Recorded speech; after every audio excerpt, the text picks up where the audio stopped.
छत्तीसगढ़ में वन एवं पर्यावरण को लेकर के बहुत अच्छा इनिशिएटिव लिया गया है सरकार द्वारा। शायद ऐसा इनिशिएटिव भारत में और किसी विधानसभा में नहीं लिया गया है। दरअसल हंसदेव अरण्य क्षेत्र को काट करके वहाँ पे माइनिंग करवाया जाना था, जिसको लेकर के एक अशासकीय संकल्प पत्र विधानसभा में पेश किया गया, जिसमें पूरे विधानसभा ने एक मत से उसे संकल्प पारित किया और उसको केंद्र सरकार को भेजा है। हालांकि इस संकल्प पत्र का कोई कानूनी बाध्यता नहीं होता, लेकिन फिर भी डेमोक्रेसी में यह माना जाता है कि ये संकल्प जो है वो पूरे छत्तीसगढ़ राज्य के लोगों का है। दरअसल हंसदेव अरण्य क्षेत्र के बारे में जब इस तरह का संकल्प पारित हुआ है, इसके बाद से रायगढ़ के तमनार क्षेत्र, जहाँ पे बहुत सारे माइनिंग पहले से हैं, बहुत सारे जंगल कट गए हैं और बहुत सारे जंगल काटे जाने शेष बचे हुए हैं, उसको लेकर के वहाँ के लोगों में सुगबुगाहट है। वहाँ के लोग भी चाहते हैं कि इसी तरह का संकल्प विधानसभा में उनके लिए भी पारित हो। दरअसल कुछ दिन पहले ICMR के एक सर्वे में, जिसकी रिपोर्ट हिंदू में छपी हुई थी, कहा गया था कि वहाँ माइनिंग और पावर प्लांट्स के चलते जो पॉल्यूशन हो रहा है, प्रदूषण, उसके चलते लोगों में त्वचा संबंधी बीमारी, फेफड़ा संबंधी बीमारी, पथरी हो रहे हैं और बहुत सारी बीमारियों का शिकार वहाँ के लोग हो रहे हैं। तो अब उस जगह को भी बचाया जाने की ज़रूरत है। इसके अलावा भारत सरकार ने एक वैश्विक पटल पे एक संधि किया है, जिसमें कार्बन का उत्सर्जन रोकने के लिए उन्होंने एक संधि की है और उन्होंने वहाँ कहा है कि उस संधि में कहा है कि 2030 तक वे कार्बन का उत्सर्जन पूरे देश से रोक देंगे। कोयला से कार्बन निकलेगा, जब भी कोयले का उत्पादन होगा या कोयले का कोई प्रोडक्शन में उसका उपयोग होगा, वहाँ से कार्बन निकलेगा ही निकलेगा। ऐसे में 2030 तक कार्बन का उत्सर्जन कैसे रुकेगा, ये भी बहुत बड़ा सवाल है। बहरहाल हम बात कर रहे हैं कि हंसदेव अरण्य के तर्ज पर क्या तमनार क्षेत्र या जो गारे पेलमा कोल सेक्टर है, मांड कोल सेक्टर है, जो रायगढ़ जिला के बहुत हिस्से को घेरता है, क्या उसके लिए भी कोई संकल्प, इस तरह का संकल्प पारित किया जा सकता है विधानसभा में? हमारे साथ मौजूद हैं रायगढ़ शहरी क्षेत्र के विधायक प्रकाश नायक जी।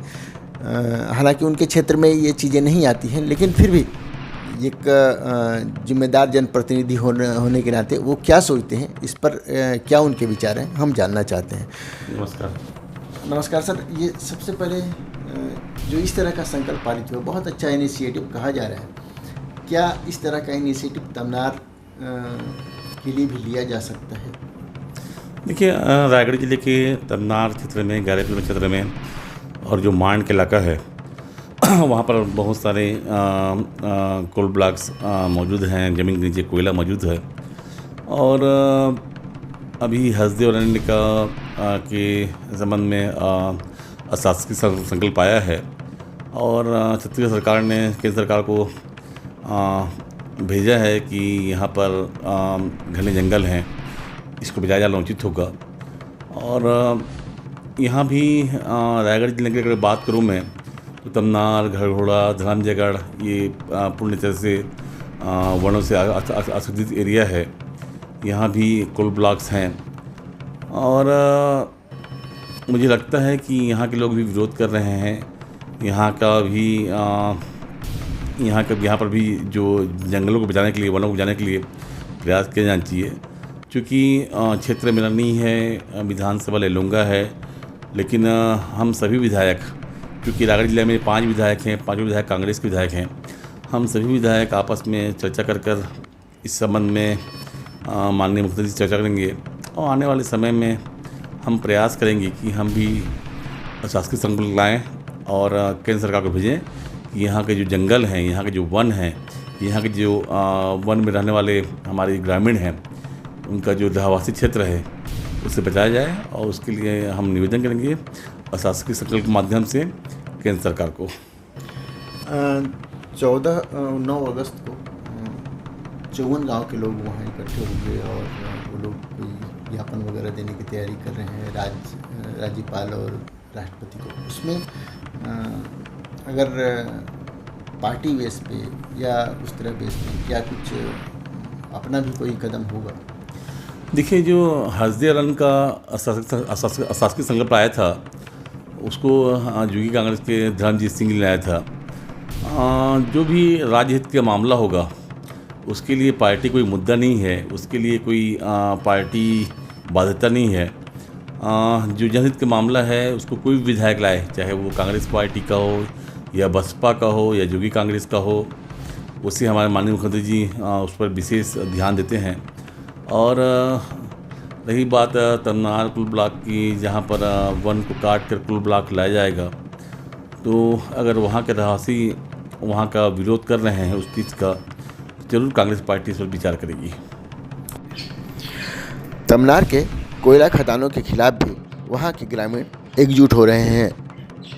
कहा जा रहा है कि आगामी 9 अगस्त को जिस दिन आदिवासी दिवस पड़ता है उस दिन 54 गांव के ग्रामीण राज्यपाल और राष्ट्रपति के नाम से ज्ञापन देंगे और वे वहाँ पे कोयला खदानों को बंद करने या और जंगलों को न काटे जाने का ज्ञापन देंगे। सुनिए वहाँ के सामाजिक कार्यकर्ता क्या कहते हैं। देखिए, ये हसदेव अरण्य के जो मूवमेंट है और रायगढ़ के मूवमेंट देखें तो ये हसदेव अरण्य में जहाँ सरकार अभी लंबे और काफ़ी विरोध हुआ वहाँ के समुदाय के लोगों ने और सब ने, तो उसमें सरकार अभी मान गई है कि अभी वहाँ पे किसी किस्म के पेड़ नहीं काटे जाएंगे, जो जंगल नहीं उजड़े जाएंगे, वहाँ के समुदाय को नहीं उजाड़ा जाएगा। हम अगर देखें कि हमारे रायगढ़ की जो मूवमेंट है वो 2004 से लगातार लोग यहाँ कोयला खनन के विरोध में हैं और मूवमेंट कर रहे हैं। पैसा ग्राम सभा क्षेत्र है और वो लगातार मना कर रहे हैं कि हमें कोयला नहीं आना चाहिए। तो उस आधार पे रायगढ़ जिले के जितने भी जो लगातार बड़ी खनन कंपनियां को यहाँ अनुमतियां मिल रही हैं पेशा कानून क्षेत्र में, वहाँ पे तत्काल हसदेव अरण्य के साथ रायगढ़ को भी साथ में लेके तत्काल ख़त्म करने की मांग समुदाय के अंदर काफ़ी तेज हो गई है। और हम भी मांग कर रहे हैं सामाजिक क्षेत्र से आए हुए लोग कि 2004 से छत्तीसगढ़ बनने के बाद से जो खनन यहाँ प्रक्रिया हो रही है, गैर कानूनी खनन हो रही है और यहाँ के समुदाय के मूल जो मालिकाना हक है उसको छीना जा रहा है। चाहे आप जैव विविधता खत्म होने की बात कर लें या बड़े वन्य जीव हाथी और शेर जैसे जानवरों की उपस्थिति देख लें या यहाँ के जो महिला रोजगार खत्म होने की बात हो, चाहे दुर्घटना और जो वनोपज जो खत्म हो रहे हैं और संसाधनों की जो लूट है, चाहे वो निजी कंपनियां हो चाहे सरकारी कंपनियां हो, उस आधार से रायगढ़ के धर्मजयगढ़ हो, तमनार हो, चाहे खरगोड़ा हो, यहाँ के आदिवासियों ने सीधे एक लाइन में बोल दिया है कि अब हमें कोयला जैसे बड़े खनन परियोजनाओं को हमें ख़त्म करना चाहिए। काफ़ी विकास हमारे क्षेत्र का कर दिया है, अब हमें ये हसदेव अरण्य के आदेश के साथ साथ रायगढ़ के भी तत्काल आदेश निकाल देना चाहिए कि अब किसी किस्म की कोई खनन परियोजनाओं को अनुमति न मिले, क्योंकि यहाँ लगातार 2004 से किसी भी गांव में पेशा कानून के तहत अनुमति नहीं मिली है। लोगों ने जहाँ कागज की लड़ाई लड़ी है, जहाँ कोर्ट से लेके उन्होंने एनजीटी तक गया है, हाईकोर्ट से लेके, और कई स्थानीय राजस्व और फॉरेस्ट में उनके आयोग में कई सारे केस लग रखे हैं। वहीं ग्राम सभाओं में लगातार इसकी विरोध जारी है।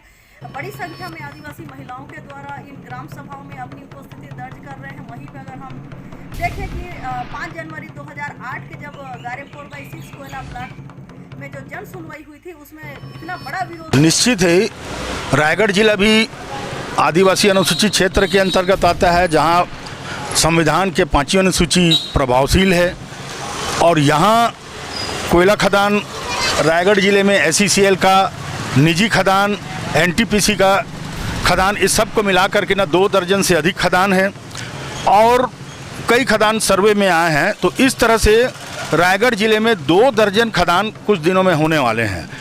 हसदेव अरण्य क्षेत्र में जैसा कि विधानसभा में पारित हुआ है और शासकीय संकल्प, उसमें 22 खदान आ रहे हैं। हमारे ज़िले में, रायगढ़ ज़िले में मांड एरिया और गारे पेलमा एरिया में 2 दर्जन से अधिक खदान हो जाएंगे। अभी जितने खदान हैं उसके अनुसार भी बहुत ज़्यादा प्रदूषण है। एनजीटी ने भी कहा है, कोर्ट ने भी आदेश किया जांच करके रिपोर्ट देने का, परंतु सरकार इस पर अनदेखी कर रहा है, मौन है। जब कांग्रेस की सरकार हमारी जब विपक्ष में थी तो उस समय के प्रदेश अध्यक्ष जो आज वर्तमान में मुख्यमंत्री हैं भूपेश बघेल जी, वो तमनार क्षेत्र में आकर के सब आदिवासियों को, यहाँ के निवासियों को, किसानों से उन्होंने वादा किया था कि चूंकि ये 5वीं अनुसूची का क्षेत्र है, यहाँ आदिवासियों के साथ धोखा नहीं होने देंगे, शोषण नहीं होने देंगे और एक भी खदान यहाँ मंजूर नहीं होगी और इसकी जांच कराएंगे। परंतु अब मुख्यमंत्री बनने के बाद उन्होंने रायगढ़ का ये तमनार क्षेत्र और ये जो गारे पेलमा का क्षेत्र है, इसको शोषण करने के लिए छोड़ दिया है। Adani group, Jindal group, Ambuja group, Hindalco group और देश के तमाम बड़े उद्योगपतियों को इस क्षेत्र को शोषण करने के लिए छोड़ दिया है और कोयला खदान को यहाँ मंजूरी धड़ाधड़ दे रहे हैं। अभी पिछले दिनों हसदेव अरण्य क्षेत्र का जब विरोध हुआ तो वहाँ दो खदान जो कंपनी के हैं उनको निरस्त करके रायगढ़ जिले में 2 खदानों को मंजूर कर दिया। तो इस तरह से राज्य सरकार की जिम्मेदारी बनती है कि यहाँ के आदिवासी क्षेत्र, यहाँ का जो जंगल का क्षेत्र है उसको बचाने के लिए वो पहल करे। हम यहाँ के रायगढ़ जिले के विधायकों को देंगे, आदिवासी विधायक भी हैं, दीगर विधायक भी हैं, सबको देंगे कि आप भी छत्तीसगढ़ में इस रायगढ़ जिले के कोयला खदानों के खिलाफ को बंद करने के लिए विधानसभा में अशासकीय संकल्प प्रस्तुत करें और उसको पास कराएं और केंद्र सरकार को भेजें, और नहीं तो बहुत तेज आंदोलन होगा। आदिवासी आंदोलन को सरकार झेल नहीं पाएगी और उसको बहुत नुकसान होगा। 9 अगस्त को विश्व आदिवासी दिवस के दिन रायगढ़ जिले में इन्हीं सब मुद्दों को लेकर के, 5वीं अनुसूची को लेकर के, गारे पेलमा मांड क्षेत्र के कोयला खदानों के खिलाफ बृहद आंदोलन होगा और सरकार से टक्कर होगी। तो एक आप उद्देश्य लेकर के चलिए, या तो कोल ब्लॉक चालू होगा या नहीं होगा। अगर चालू होगा तो किन शर्तों पर चालू होगा, और नहीं चालू होगा तो फिर लकीर खींच दीजिए, उसी काले कोयले से लकीर खींचिए कि यहाँ पर कोल ब्लॉक हम चालू नहीं होने देंगे। फिर मुआवजे की बात नहीं आनी चाहिए।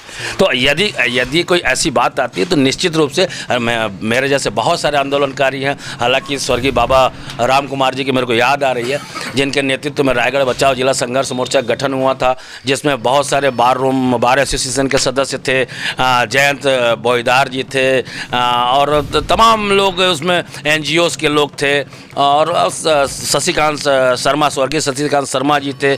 ऐसे तमाम लोग थे, किसको मैं याद, गणेश कछुहा जी थे, ऐसा करके बहुत सारे लोग थे। लेकिन अब वो मुझे थोड़ा सा ऐसा लगता है कि मैं थोड़ा निराश हूँ। तमनार क्षेत्र के लोग हालांकि कई सालों से संघर्ष कर रहे हैं ताकि वहाँ और माइनिंग न खोली जाए, लेकिन 2004 से यह बहुत तेज़ी से उनका आंदोलन शुरू हुआ। बीच में उन्होंने कोयला सत्याग्रह भी शुरू किया। कोयला सत्याग्रह का कॉन्सेप्ट ये है कि ज़मीन हमारी है, कोयला भी हमें ही मिलना चाहिए। अभी हसदेव अरण्य को लेकर विधानसभा में संकल्प पारित करने के बाद यहाँ के लोगों में भी सुगबुगाहट शुरू हुई है। अब ये लोग 9 अगस्त आदिवासी दिवस के दिन 54 गांव के लोग इकट्ठे होंगे और वे राज्यपाल और राष्ट्रपति के नाम से ज्ञापन देंगे। उनको आशा और अपेक्षा है कि चूँकि यहाँ की राज्यपाल भी आदिवासी हैं, जंगलों के प्रति उनका लगाव है, पहली बार देश की राष्ट्रपति भी आदिवासी बनाई गई हैं, उनको भी जंगलों को लेकर के, प्रकृति को लेकर के बहुत ज़्यादा प्रेम होगा। इसलिए उन लोगों ने उन दोनों के नाम, जो वहाँ के जो रहवासी हैं तमनार के, वो इन दोनों के नाम से ज्ञापन सौंपेंगे ताकि तमनार के जंगलों को बचाया जा सके और माइनिंग न किया जा सके और वहाँ की प्रकृति को जीवित रखा जा सके। देखते रहिए मुनादी न्यूज़। इसे सब्सक्राइब कीजिए, लाइक कीजिए, कुछ लगता है तो कमेंट कीजिए। Thank you.